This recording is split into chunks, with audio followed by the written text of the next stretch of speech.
Assalamualaikum warahmatullahi wabarakatuh. Selamat pagi anak-anak. Semoga semuanya dalam keadaan sehat walafiat dan tetap semangat belajar meskipun di rumahnya masing-masing. Hari ini kita akan belajar melanjutkan tematik ya, masuk ke pembelajaran 3 dan 4, subtema 2 dan masih tema 6 berkaitan dengan peran masyarakat dan permasalahan yang ada di sekitar kita. Nah, anak-anak, kita lanjutkan. Perhatikan gambar berikut ini. Dari keempat gambar kegiatan ini bisa kita lihat ada seorang ibu sedang membatik, ada seorang laki-laki sedang memahat kayu menjadi patung, ada seorang nelayan mencari ikan, kemudian ada seorang petani sedang memanen hasil tanamannya. Apakah tujuan kegiatan tersebut anak-anak? Tujuan dari keempat orang tersebut tidak lain adalah mereka dalam rangka melakukan kegiatan ekonomi. Kegiatan ekonomi itu bertujuan untuk apa? Tujuannya nanti kalau sudah melakukan kegiatan ekonomi, mereka akan memenuhi kebutuhan hidupnya dari kegiatan ekonomi tersebut. Loh, kok bisa? Ya, contohnya begini, dari ibu membatik itu hasil batikannya nanti akan dijual. Setelah dijual nanti akan mendapatkan uang. Nah, uang itu nanti akan digunakan untuk membeli kebutuhan sehari-hari ibu tersebut. Dari ketiga kegiatan ekonomi itu juga melakukan hal yang sama seperti kegiatan yang dilakukan oleh ibu yang sedang membatik itu anak-anak. Kemudian bagaimana pengaruh kegiatan tersebut terhadap pembangunan ekonomi, sosial, dan budaya masyarakat setempat? Pastinya jawabannya begini anak-anak. Setiap kegiatan ekonomi pasti akan membawa pengaruh besar ya terhadap kegiatan ekonomi, sosial maupun budaya. Semakin banyak kompleksitas, semakin banyak perbedaan, semakin banyak macam kegiatan ekonomi, tingkat pengaruhnya akan semakin tinggi ya. Kita lihat saja ya kegiatan ekonomi yang ada di Pulau Jawa dengan kegiatan ekonomi yang mungkin di luar Pulau Jawa, mungkin Papua lah begitu. Ya, pengaruhnya akan lebih besar di Pulau Jawa dibandingkan pengaruh kegiatan ekonomi di Pulau Papua. Nah, bagaimana kegiatan ekonomi di wilayah kita masing-masing anak-anak? Nah, kita lanjutkan. Keunikan suatu daerah dan masyarakatnya kini menjadi modal utama untuk meningkatkan kehidupan masyarakat anak-anak. Banyak daerah itu berusaha menggali potensi daerahnya dan mengembangkan agar masyarakatnya mendapatkan banyak manfaat. Nah, anak-anak, simaklah sebuah artikel yang diperoleh dari salah satu koran elektronik di daerah berikut ini ya, di buku siswanya anak-anak halaman 160 sampai 161. Silahkan dibaca, judulnya Perajin Batik Osing. Itu hanya sebatas contoh saja kegiatan ekonomi yang ada di daerah tertentu. Bagaimana kegiatan ekonomi di daerah kita anak-anak? Ya, sudah kita ketahui bahwa sebagian besar masyarakat kita itu adalah seorang petani.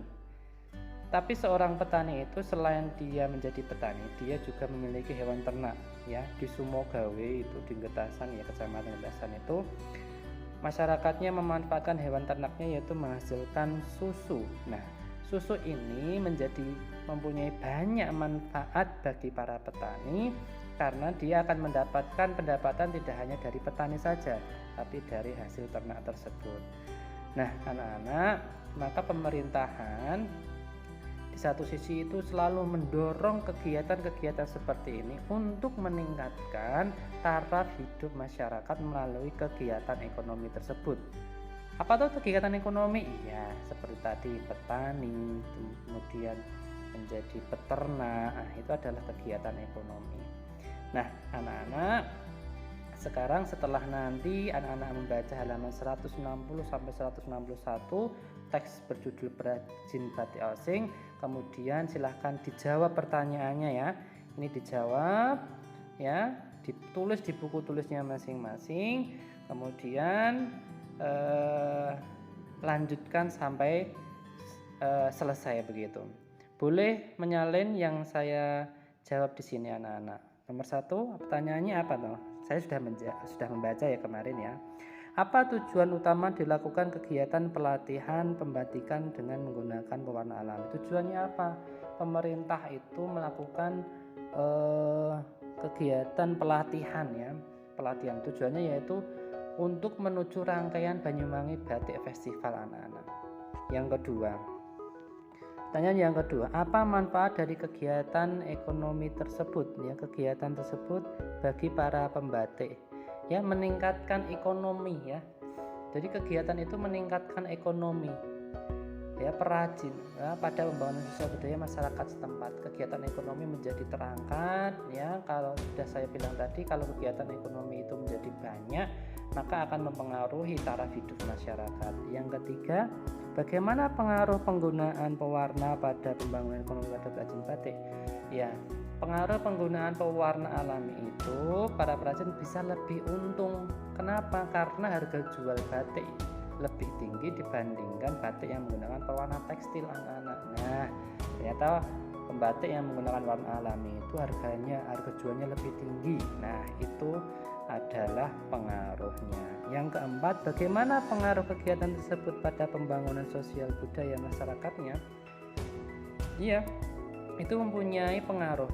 Pengaruhnya dapat memanfaatkan bahan alami di sekitarnya untuk dijadikan bahan pewarna alami batiknya. Dengan demikian, ini tetap dapat memelihara lingkungan ya, karena pewarna yang ia gunakan sangat ramah lingkungan. Nah, ini biasanya memang yang menggunakan pewarna alami itu limbahnya itu tidak sebegitu berbahaya daripada orang ataupun pabrik atau industri yang menggunakan pewarna tekstil anak-anak. Nah, inilah pengaruh dari budaya ya, sosial budaya masyarakat setempat. Yang kelima, adakah kegiatan serupa di rumahmu? Kira-kira ada nggak? Ada ya.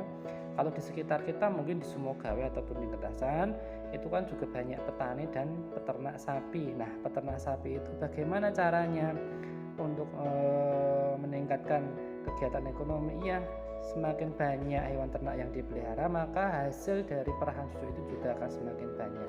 Tapi jangan lupa untuk pengolahan limbahnya ya, limbahnya itu juga harus dibuat pembuangan yang sebaik-baiknya supaya tidak merugikan salah satu pihak. Kita lanjutkan anak-anak. Nah, anak-anak, untuk tugas hari ini yaitu carilah informasi tentang kegiatan masyarakat di wilayah tinggalmu melalui koran ya. Boleh koran, majalah ataupun apapun ya. Dapat menggunakan koran dalam bentuk media cetak ataupun koran elektronik seperti contoh di atas tadi ya. Jika kamu ingin menggunakan koran elektronik buat clipping ya, ini membuat clipping, perhatikan contoh berikut. Ini sudah saya buatkan contoh ya. Ada gambar ini, nanti kalian potong, ditempel di kertas, kemudian di samping kertasnya ini kamu buat keterangannya seperti ini. Ya, nama kegiatannya apa? Kerajinan batik. Tempat dilakukannya di mana? Banyuwangi. Tujuan kegiatannya mengikuti batik festival dan melestarikan lingkungan dengan menggunakan pewarna alami batik. Manfaatnya apa? Kegiatan terhadap masyarakat sekitar, membuat nilai itu ya, nilai jual batik lebih tinggi, tetap melestarikan lingkungan karena menggunakan pewarna alami yang limbahnya pewarna tidak merusak lingkungan. Ini adalah contoh clipping ya. Nanti ini dibuat clipping, hasilnya nanti seperti biasa di foto. Begitu ya anak-anak, kita lanjutkan. Permasalahan sosial di sekitar kita. Ya, ternyata ketika kita melakukan kegiatan ekonomi, pasti ada selalu masalah yang akan muncul. Contohnya apa anak-anak? Contohnya ini ya. Contohnya ini. Ada yang pertama adalah sampah. Ya, sampah ya. Contohnya adalah sampah ini.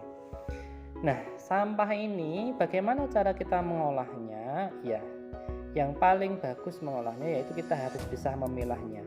Mana yang sampah organik dan mana yang non organik. Biasanya yang organik itu bisa dibuat pupuk kompos, sedangkan yang non organik bisa dibakar di tempat supaya habis. Kemudian yang kedua ya, ini ada apa ini? Sungai yang kotor. Wah, ini sungai yang kotor itu Sering sekali ya, setiap di beberapa tempat wilayah kita, terutama di Sumogawe dan sekitarnya, di Getasan begitu, banyak sekali sekarang tempat-tempat pembuangan sampah ilegal ya, atau tidak baik begitu ya. Nah, maka hal itu harus kita cegah mulai dari sejak dini anak-anak. Kemudian yang ketiga, ini ada contoh ini adalah bangunan liar ya. Banyak sekali bangunan liar ya. Ini contohnya adalah di antara jalan rel kereta api, di tengah-tengahnya ada rumah ya, rumah yang ditempati orang karena tidak punya tempat tinggal. Yang keempat apa? Adalah macet ya, di mana sekarang macet itu menjadi permasalahan yang sangat bagaimana ya, tidak terselesaikan begitu, karena semakin banyak kendaraan namun jalan tidak diperlebar. Lalu bagaimana anak-anak penyebabnya, akibatnya, dan untuk mengatasinya? Kita satu-satu ya, ini ya, dari sampah dulu. Ya, masalah sosial sampah. Penyebabnya apa? Membuang sembarangan. Terus akibatnya apa? Bau, kotor, sungai tersumbat, bahkan banjir. Usaha untuk mengatasinya apa? Membuang sampah pada tempatnya. Betul anak-anak? Iya. Sungai kotor. Penyebabnya apa? Iya, kita masih membuang sampah juga sembarangan. Akibatnya hewan dan tumbuhan di sungai mati. Ya, ekosistem yang ada di sungai itu akan rusak. Kalau sudah rusak tidak bisa dimanfaatkan manusia. Siapa yang rugi? Manusia sendiri. Kemudian bagaimana cara untuk mengatasinya? Tidak membuang sampah di sungai. Bangunan liar, yang ketiga, bangunan liar. Tidak punya tempat tinggal penyebabnya. Terus akibatnya lingkungannya menjadi kumuh. Kumuh itu kotor ya, tidak enak, tidak nyaman. Usaha untuk mengatasinya, pemerintah daerah menyediakan rumah murah begitu. Kemudian kemacetan. Nah, ini kemacetan. Jalannya sempit, penyebabnya kendaraan banyak. Akibatnya ya macet. Kemudian usaha untuk mengatasi ya jalan diperluas, kesadaran aturan lalu lintas masyarakat ditambah supaya apa? Tidak menerobos lalu lintas, tidak melewati trotoar dan sebagainya, supaya semuanya tertib ya. Anak-anak, ternyata permasalahan sosial di lingkungan sekitar kita itu sangat banyak sekali ya. Bagaimana cara mengatasinya sudah saya utarakan. Kita lanjut anak-anak. Nah, anak-anak, untuk tugas yang kedua yaitu buatlah foto kegiatan berkaitan hak dan kewajiban. Beri keterangan dengan memilih ya topik berikut. Ada pendidikan, peduli lingkungan, dan lingkungan keluarga. Nah anak-anak, ini contohnya ini ya. Contoh yang sudah saya berikan ini ya. Ini adalah saya yang sedang bekerja menyiapkan pembelajaran, itu merupakan kewajiban saya. Nah anak-anak, nanti tugas di rumah silahkan anak-anak memotret kegiatan yang berkaitan dengan hak dan kewajiban ya. Pilih salah satu temanya, pendidikan boleh, peduli lingkungan juga boleh, lingkungan keluarga juga boleh. Begitu anak-anak. Kemudian yang terakhir, diskusikan dengan orang tuamu masalah apa yang sering terjadi di rumah yang melibatkan semua anggota keluarga. Lakukan analisis penyebab dan akibatnya dan cara mengatasinya. Materi yang sudah kita pelajari ini adalah peran kita dalam pembangunan sosial, budaya, dan ekonomi. Yang kedua, hak dan kewajiban kita dalam hidup bermasyarakat. Terima kasih anak-anak. Demikian video dari pembelajaran 3 dan 4 yang bisa saya sampaikan. Ada kurang lebihnya saya minta maaf. Dari saya Syahri. Wassalamualaikum warahmatullahi wabarakatuh.